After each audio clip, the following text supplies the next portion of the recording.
Right, hey everyone, welcome back to the channel. Today I'm exploring a game called Crown of Greed. It's an intriguing new real-time strategy game that's part of the Steam Real-Time Strategy Fest. Now, RTS games are a bit of a rarity on the Steam Deck, and I know a lot of players don't usually associate this kind of game with a handheld console.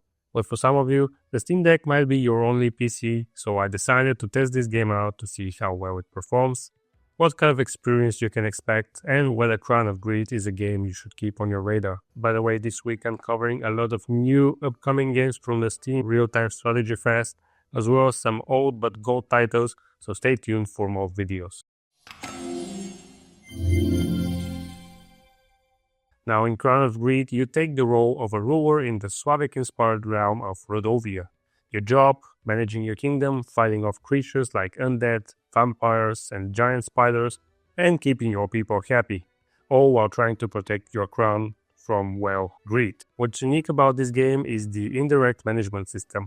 Instead of giving direct orders to your units, you have to influence your subjects and heroes. Whether that's through gold, promises, or even bribes, you need to be strategic about how you motivate your people to fight and work for you. The gameplay has a mix of city building and combat.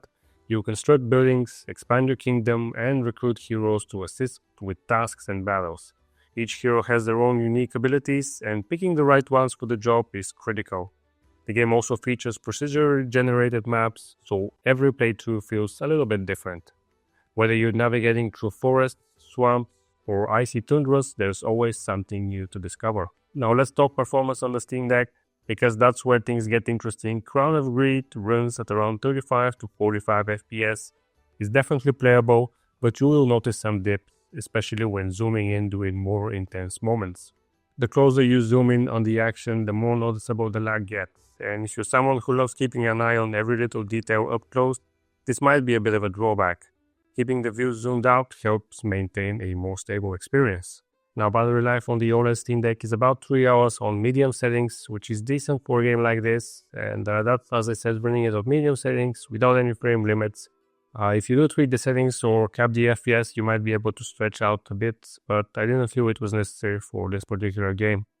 The visuals are pretty good for an RTS with detailed environments and well-designed units, so it's worth giving up a few minutes and a few FPS to play this on medium.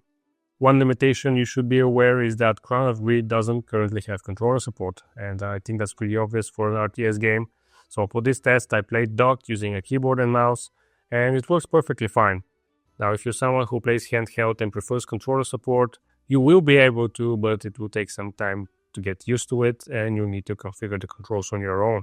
I don't think this game will ever have controller functionality in the future, and it's not going to be much more accessible than this on the Steam Deck, but as I said, you are able to configure controls for your own, and there aren't that many hotkeys that you need to set up in order to get some playable experience out of this on the Steam Deck. Now, I know that some of you might be thinking, RTS games on the Steam Deck, really? It's true that these games aren't the most obvious choice for handheld gaming, but for some people, the Steam Deck is their only gaming PC. That's why I think it's important to test games like Crown of Greed and see if they're playable on this platform. So if you're in that category or just curious to try an RTS game on the deck, stick around. I'll be covering a lot more RTS titles in the coming days as part of the Steam Real-Time Strategy Fest. So is Crown of Greed worth checking out? If you enjoy RTS games with unique mechanics and don't mind some performance quirks, it's definitely worth trying out the demo during the fest. Just keep in mind the lack of controller support and some frame rate drops if you're zooming in a lot. If you've got a keyboard and mouse setup, you'll probably have much smoother experience playing it docked.